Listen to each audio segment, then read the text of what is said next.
जब मैं क्लास 8 या 9 में पढ़ता था, उस समय हिंदी भाषा की एक पत्रिका जिसका नाम हिंदुस्तान था में मैंने एक कहानी पढ़ी कि 1962 में चीन ने भारत पर आक्रमण क्यों किया। भारत चीन के बीच युद्ध का मुख्य कारण अक्साई चीन और अरुणाचल प्रदेश के सीमावर्ती क्षेत्रों की संप्रभुता को लेकर विवाद था। बीजिंग में एक साधु घूम रहा था, उसे वहां की पुलिस ने पकड़ लिया और पूछा कि वह कहां से आया है। उसने हिमालय में स्थित एक घाटी का नाम बताया। उससे उसकी उम्र पूछी गई तो उसने बताया कि वह 1200 साल का है, परंतु उसकी कोई भी बात मानने को तैयार नहीं था। वैज्ञानिकों ने इसका परीक्षण किया तो पाया कि वह सच बोल रहा है। उससे घाटी के बारे में पूछा गया, किंतु उसने बताने से इनकार किया। उसे विभिन्न प्रकार की यातनाएं दी गई, परंतु उससे कुछ नहीं पूछा जा सका। आखिर में उसे छोड़ दिया गया और उसके पीछे सैनिक लगा दिए गए। ऐसा बताया गया कि उसने कोई मानचित्र किसी बौद्ध मठ में छुपा दिया था।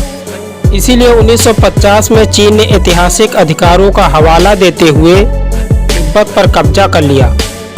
इसके बाद भारत ने विरोध पत्र भेजकर तिब्बत मुद्दे पर बातचीत का प्रस्ताव रखा।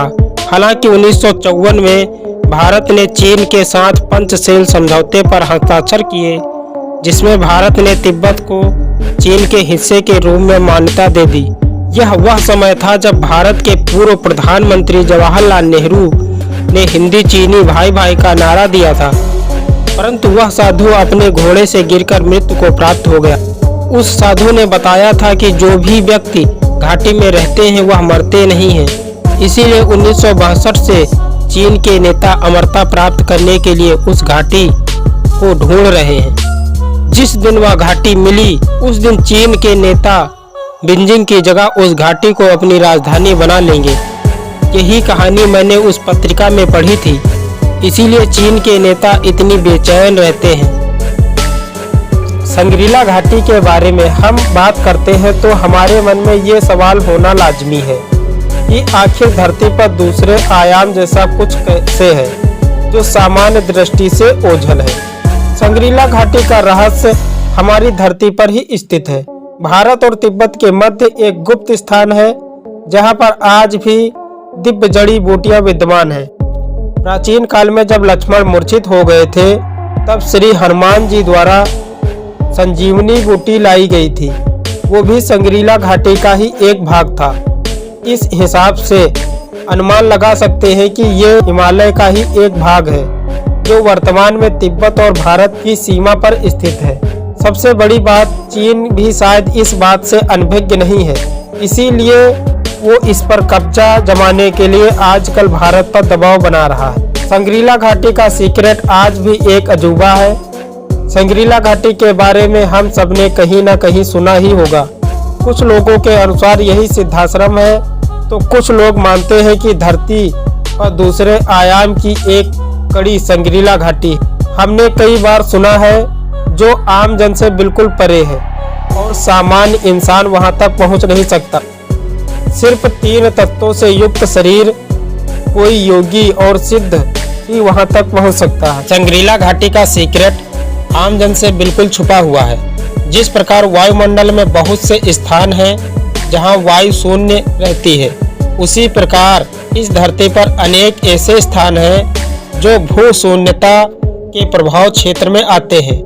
भू और वायु शून्यता वाले स्थान चौथे आयाम से प्रभावित होते हैं। ऐसे स्थान देश और काल से परे होते हैं। यदि उनमें कोई वस्तु या व्यक्ति अनजाने में चला जाए तो इस 3 आयाम वाले स्थूल जगत में उसका अस्तित्व लुप्त हो जाता है। वह वस्तु इस दुनिया में गायब हो जाती है। तिब्बत और अरुणाचल की सीमा में स्थित संग्रीला घाटी है, लेकिन भूहीनता और फोर्थ डिमेंशन से प्रभावित होने के कारण यह घाटी अभी तक रहस्यमय बनी हुई है। यह इन चर्म चक्षुओं से दिखाई नहीं देती। ऐसा माना जाता है कि इस घाटी का संबंध अंतरिक्ष के किसी लोक से। इस विषय से संबंधित एक प्राचीन पुस्तक है काल विज्ञान, जो कि तिब्बती भाषा में लिखी हुई है।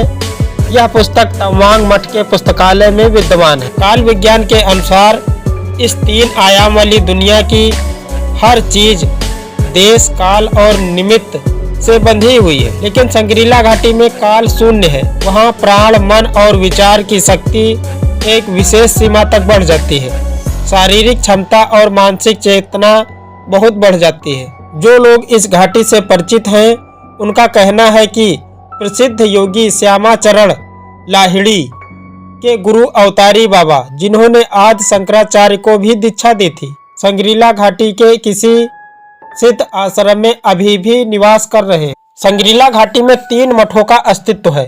यहाँ के 3 साधना केंद्र हैं। पहला ज्ञानगंज मठ, दूसरा सिद्ध विज्ञान आश्रम और तीसरा है योग सिद्धाश्रम। यहाँ पर दीर्घजीवी कालंजयी योगी अपने आत्म शरीर से निवास करते हैं, सूक्ष्म शरीर से विचरण करते हैं और कभी कदा स्थूल शरीर भी धारण कर लेते हैं। स्वामी विशुद्धानंद परमहंस, जो सूर्य विज्ञान में पारंगत थे, ज्ञानगंज मठ से जुड़े हुए थे। इस संग्रीला घाटी में रहने वाले योगी आचार्य संसार के योग्य शिष्यों को खोज खोज कर इस घाटी में लाते हैं और उन्हें दीक्षा देकर पारंगत बनाकर फिर इसी संसार में ज्ञान के प्रचार प्रसार के लिए भेज देते हैं। इन तीनों आश्रमों के अलावा वहाँ तंत्र के भी अनेक केंद्र हैं, जहाँ उच्च कोटि के कपालिक और सख्त साधक निवास करते हैं। इसी प्रकार बौद्ध लामाओं के भी वहाँ मठ हैं।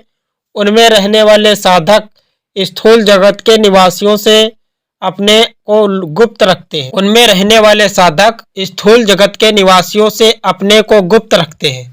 एक योगी के अनुभव के अनुसार जब उसने संग्रीला घाटी में प्रवेश किया तब वहां पर ना सूर्य का प्रकाश था, ना चंद्रमा की लालिमा। वहां पर वातावरण में एक दुधिया प्रकाश फैला हुआ है जिसके बारे में कोई नहीं जानता। मैंने वहां पर लामा तिब्बती साधु के साथ जब प्रवेश किया तब वहां पर मुझे एक दिव्य प्रकाश की अनुभूति हुई और अचानक ही दर्जनों युवतियां प्रकट हो गयी। उनकी उम्र जैसे थम ही गई थी। सभी के चेहरे अपूर्व तेज दमक रहे थे और एक विलक्षण शांति छाई थी। वहां पर युवतियों के हाव भाव से ऐसा लग रहा था कि वे किसी के आने की प्रतीक्षा कर रही है। मेरा अनुमान गलत नहीं था। थोड़ी ही देर बाद देखा एक तेज पुंज सहसा प्रकाश प्रकट हुआ। अद्भुत था वह प्रकाश पुंज धीरे धीरे आश्रम के भीतर ओर जाने लगा। युवतियां भी उसके पीछे पीछे चलने लगी। मेरे उस लामा से पूछने पर उसने बताया कि यह आत्म शरीर है। योगियों का आत्म शरीर ऐसा ही होता है। ये युवतियां योग कन्याएं हैं। कई जन्मों की साधना के बाद इन्होंने इस दिव्य अवस्था को प्राप्त किया है। योग में इसी को कैवल्य अवस्था कहते हैं। ये सभी आत्म शरीर धारणी हैं, लेकिन विशेष अवसर के कारण इन्होंने भौतिक देह की रचना कर ली है। आत्म शरीर को उपलब्ध योग आत्माएं इच्छा अनुसार कभी भी भौतिक देह की रचना कर सकती हैं। ये था उस योगी का अनुभव जिसने वहां प्रवेश किया। माना जाता है कि सभी दिव्य उच्च श्रेणी के संत और योगी अपनी उम्र जीने के बाद संग्रीला घाटी में प्रवेश करते हैं। हम अग्नि त्राटक के बाद सिद्धाश्रम संग्रीला घाटी में प्रवेश कर पाने योग्य बन जाते हैं। दोस्तों, आज की वीडियो आपको कैसी लगी कमेंट बॉक्स में ज़रूर बताएं। प्लीज़ वीडियो अगर अच्छी लगी हो तो भैया वीडियो को लाइक करें और चैनल को सब्सक्राइब करना ना भूलें।